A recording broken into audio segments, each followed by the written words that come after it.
শুভ সকাল আমার প্রিয় বন্ধুরা, তোমরা সবাই কেমন আছো? আশা করছি তোমরা সকলে ভালো আছো এবং সুস্থ আছো। তোমাদের ভালোবাসা নিয়ে দেখো আমিও ভালো আছি। ভালো আছি তাই তো বীরভূম জেলার চট্টগ্রাম থেকে আমি পিঙ্কি। আর তোমরা ছোট বড় যে যেখান থেকে দেখছো তোমাদেরকে জানাই পিঙ্কি ব্লগ চ্যানেলে অনেক অনেক স্বাগত।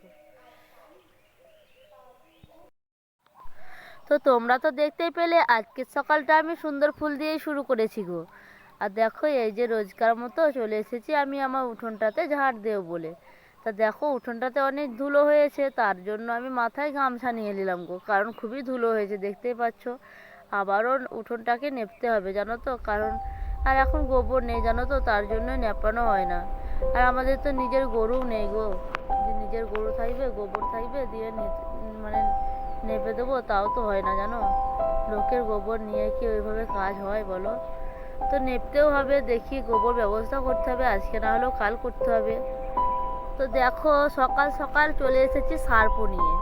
আর এই সার্ফিগুলো দিতেই হবে জানো তো, কারণ জামা প্যান্টগুলো খুব নোংরা হয়েছে, পরতে পারা যাচ্ছে না গো, তার জন্যই সার্ফে দিয়ে নিচ্ছি গো। তো দেখো প্রথমত আমি সব কাপড় চোপড়গুলোকে ভিজিয়ে নেব, তারপরে ভিজিয়ে রেখে একটু পরে কাচবো। আর এই যে দেখো আকাশের এই টুপিটাতে না আকাশ কি করেছিল জানো তো, রুলে লিখে দিয়েছিল, তার জন্য সব পরিষ্কার করে দিলাম। আর এখন তো রৌদ্রের সময় তোমরা ভালো করেই জানো, তাই তিন বাব্বাটারই দেখো টুপি পরিষ্কার করে দিয়েছি। আকাশ ওইটা স্কুলে নিয়ে যাই, কিন্তু প্রকাশের আর ওর বাবারটা পরিষ্কার করে নিলাম একসঙ্গে। দেখলাম পরিষ্কার যখন করছি তখন একসঙ্গে করে নিয়ে ভালো, তার জন্য একসঙ্গেই করে নিলাম। এই যে দেখছো আমি মানে এই বালতিটাতে আঁটবে না বলে আমি ওগুলো তুলে নিচ্ছি গো, কারণ বালতিটা তো বেশি বড় নয়, ছোটোই বালতিল, দেখতেই পাচ্ছ। তো দেখো এইভাবে আমি সার্ফগুলোকে ভিজিয়ে নেব। আর দেখতেই পাচ্ছ জলও শর্ট হলো, আর একটু জলও লাগবে জানো তো। তা এগুলোকে খানি তুলে নিই, দিয়ে খানি জল নিয়ে নেবো, দিয়ে ওই যে দুটো থেকে গেলো তাই ওই দুটোকেও ভিজিয়ে দেবো।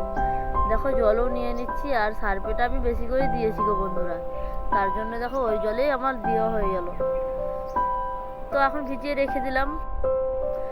বাসনগুলো প্রথমত মেজে নিয়েছিলাম গো, তারপরে দেখো নেতা দিয়ে জল বুলিয়ে নিচ্ছি। আর নেতা দিয়ে জলটা বুলিয়ে নিলে পরে বাসনের গায়ে সর পড়ে না জানো তো, তার জন্য দেখো নেতা দিয়ে সব বাসনগুলোকে একে একে জল বুলিয়ে নেব। দেখো সার্ফগুলো সব, আর এই যে দেখো সার্ফগুলো আমার কাছানো হয়ে গেছে গো, এই যে মেলেও দিয়েছি দেখো। আর এখন তো খুব রোদ উঠে তোমরা ভালো করেই জানো, তার জন্য একটু সকাল সকালই সার্ফগুলো কেচে দিয়েছি, কারণ খুব যখন রোদ উঠবে তখন তুলে নেব। দেখো তারপরে চলে এসেছি আমি বোতলগুলোকে নিয়ে গো। বোতলগুলোকে একটু সার্ফে দিয়ে ধুয়ে নিচ্ছি, কারণ ওপরে ঘেঁটা লেগেছিল, তার জন্য পরিষ্কার হয়ে যাবে। তার জন্য দেখো বোতলগুলোকে আমি ভালো করে ধুয়ে নিচ্ছি, ধুয়ে নেব, তারপরে জলগুলোকে ভরে নেবো একে একে বোতল। তো বন্ধুরা কি বলো তো, এই যে বড় বোতলটাকে দেখছো, বড় বোতলটা এবার কিন্তু ফ্রিজে করে রেখে দেবো, আর বার করবো না জানো তো। দিয়ে ফ্রিজে রেখে দেবো, মানে কেউ যদি যখন আসবে হটকা জল টল খেতে, তখন ফ্রিজ থেকে বার করে দিতে পারবো। আর আমাদেরকে তো ঠান্ডা লেগে আছে, তার জন্য আমরা ফ্রিজের জল এখন ব্যবহার করি না গো। খুব গরম পড়বে তখন ব্যবহার করবো। আর আমি ফ্রিজের জল একটু কমই খাই জানো, কারণ আমার স্যুট হয় না ফ্রিজের জলটা, ঠান্ডা লেগে যায়, আমাকে খুবই ঠান্ডা লেগে যায়, প্রচণ্ড ঠান্ডা লেগে যায়, তার জন্যই আমি ফ্রিজের জল খাই না। এই যে বড় বোতলটা দেখছো, এটাকেই ফ্রিজে রেখে দেবো। বড় বোতল কেউ চাইলে তখন ছোট বোতলে ঢেলেও দিতে পারবো। আর ছোটো বোতলগুলো রাখছি তো, মানে অনেক সময় দেখবো বড় বোতল দরকার হচ্ছে, তখন আর পাওয়া যায় না। তো দেখো বোতলে জল ভরে নেওয়ার পরে দেখো আমি আমার উঠোনটাকে নেপে নিচ্ছি গো, নেতা দিয়ে নিচ্ছি দেখো। আর কিন্তু মাটির ঘর দুয়ার কিন্তু যখন নিকানো চুকানো হয় না, কিন্তু খুব সুন্দর লাগে জানো তো। তো দেখো এত সুন্দর লাগে নিকানোর পরে, তোমাদেরকে কি বলবো। তার জন্যই দেখো আমি আমার ঘর দুয়ারগুলোকে ভালোভাবে নেতা দিয়ে নিচ্ছি। তো দেখো আমি এই যে রান্নার শালটা দেখছো তো, দেওয়াল দিয়ে নিলাম, দেখতে পাচ্ছ। এই দিকটা এখন দিইনি, এই দিকটা এখন নোংরা হয়ে আছে, তো পরিষ্কার করতে হবে, তো এই দিকটাই আগে দিয়ে নিয়েছি। বন্ধুরা দেখো চানটা করে নিলাম, সকাল সকালই চানটা করে নিলাম। আর চানটা করে নিলাম, তারপরে রান্না বান্না করতে হবে, ঠাকুরকেও দিতে হবে। মুড়ি খাবার করা হয়নি গো, মুড়ি খাবারটাও করে নেবো এবার। তো আগে ঠাকুরকে দিয়ে নিই, তারপরে মুড়ি খাবার করব। মুড়ি খাবারে আখাতেই মানে বন্ধুরা দেখো মুড়ি খেয়ে নেওয়ার পরে দেখো দুধটাকে গরম করে নিচ্ছি, কারণ এখন তো গরমের দিন তোমরা ভালো করে জানো, আর বেশিক্ষণ থাকলে তো নষ্ট হয়ে যাবে গো, তার জন্য দেখো দুধটাকে আগে গরম করে নিচ্ছি।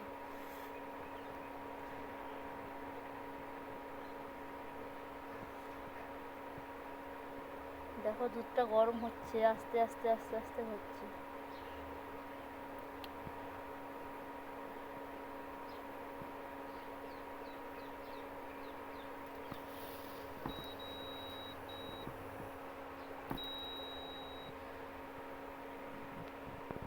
তোমাদেরকে রান্নাটা তো দেখা হলো না, কারণ তোমাদের দাদাভাই যাবে জয় শ্রীরাম করতে, তাই তাড়াতাড়ি করছে। তার জন্য আমি তাড়াতাড়ি রান্না বান্না করে ওকে খেতে দেবো, জানো তো, তার জন্য একটু খিচাবিচি আছে। তোমাদেরকে রান্না বান্নাটা দেখাতে পারলাম না, খাওয়া দাওয়াটাও আশা করি দেখাতে পারবো না।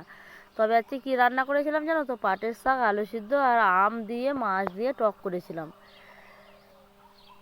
তো কি বলো তো, তোমাদেরকে দেখাতে তো পারলাম না, তাই মুখেই বলে দিলাম গো।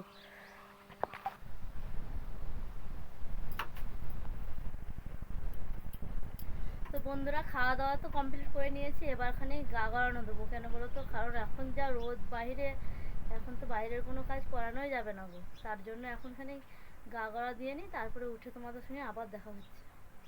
আমিও গা গড়া দিয়ে নিচ্ছি, তোমরাও গা গড়া দিয়ে নাও।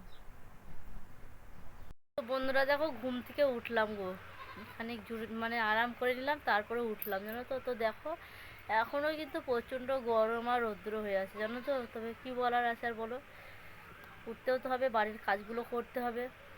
তার জন্য দেখো উঠে পড়েছি, এবার বাড়ির কাজগুলো করে নেব।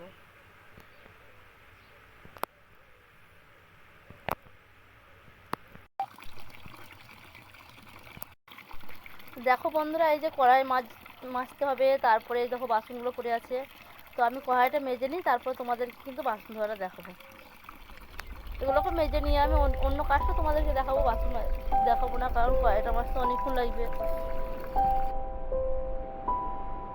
তো দেখো বন্ধুরা, বাসনগুলো সব মেজে নেওয়ার পরে তোমাদের সামনে এসেছি গো, কারণ মানে কড়াইটা মাজতে দেরি হয়েছিল, তো তার জন্য তোমাদেরকে দেখালাম না।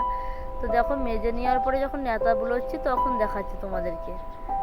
আর এই যে দেখো, এইভাবেই আমি বাসনগুলোকে সবকে নেতা বুলিয়ে নিচ্ছি। আর কি বলো তো বন্ধুরা, আজকে তো রামনবমী, তার জন্য তোমাদের দাদাভাই চলে গেছিলো, তার জন্য আমি একাই ছিলাম। তো উঠলাম, উঠে দেখলাম বাসনগুলোকে ধুয়ে নিই, তার জন্য বাসনগুলোকে ধুয়ে নিলাম। আর জয় শ্রীরাম, আজকে জয় শ্রীরাম, আমাদের জয় শ্রীরাম দেখতে তোমাদের দাদাভাই চলে গেছে রামপুরহাটে। তো দেখো বিকেলেও আমি আবার আমার উঠোনটাকে ঝাঁট দিয়ে নেব। আর এই দিকটা দেখতেই পাচ্ছ ছাগল বাঁধানো ছিল, তার জন্য দেখো ঘাসগুলোকে ছিটিয়ে একদম এলোমেলো করে রেখে দিয়েছে, তাই ওগুলোকে ঝেঁটিয়ে এক জায়গায় জড়ো করে দেবো জানো তো। তার জন্য দেখো লেগে পড়েছি ঝেঁটানোর জন্য। আর এই যে দেখছো খানিক খ্যারগুলো পড়েছিল, তা সবকে ঝেঁটিয়ে নেবো গো বন্ধুরা, কারণ আজকে পরিষ্কার করে রাখবো, তবে তো কালকেও আবার বাঁধতে পাবো বলো। তো দেখো এই দিকটাকে ভালো করে ঝেঁটিয়ে নিয়েছি, তারপরে দেখো এই দিকটাকেও আমি ভালোভাবে ঝেঁটিয়ে এক জায়গাতেই জড়ো করে দেবো, কারণ ওখানে তো জড়ো করলাম। আর তোমরা দেখতেই পাচ্ছ আমার উঠোনটাতে কত ধুলো হয়েছে। তোমাদেরকে কি বলবো জানো তো, কপালটা খুবই খারাপ, গোবর নেই বলে নিকাতেও পাচ্ছি না। তবে গোবর আনার ব্যবস্থা করতে হবে, নাহলে এত ধুলোতে কি ঝাড়ু দেওয়া যায় বলো। তো দেখো বন্ধুরা, এই যে কঞ্চিগুলো দেখছো, কঞ্চিগুলো লাগানো হয়ে গেছে। তারপরে যে দেখছো এই মাছটা করে রাখো।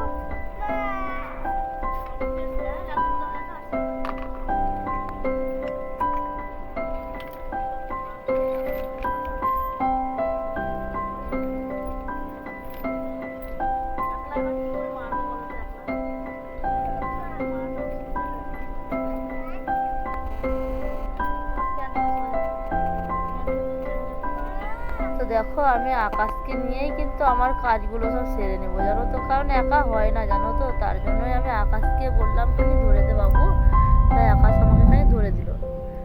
আর ওগুলো খুব কষ্ট করেই লাগিয়েছি জানো তো, একা লাগিয়েছিলাম। তারপরে যে আকাশখানে বেরিয়ে বাড়িতে এলো, দিয়ে আমি আকাশকে বললাম খানি ধরে দাও বাবু, দিয়ে আবার ধরে দিল।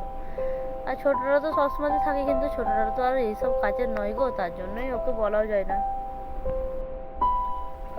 এই যে দেখো চারাটাই মাটি ধরাচ্ছিলাম জানো তো, এই যে মাটি লাগানো হচ্ছিল, তার জন্যই তো রাত হয়ে গেছে, আর অনেকটা দেরি হয়ে গেছিল।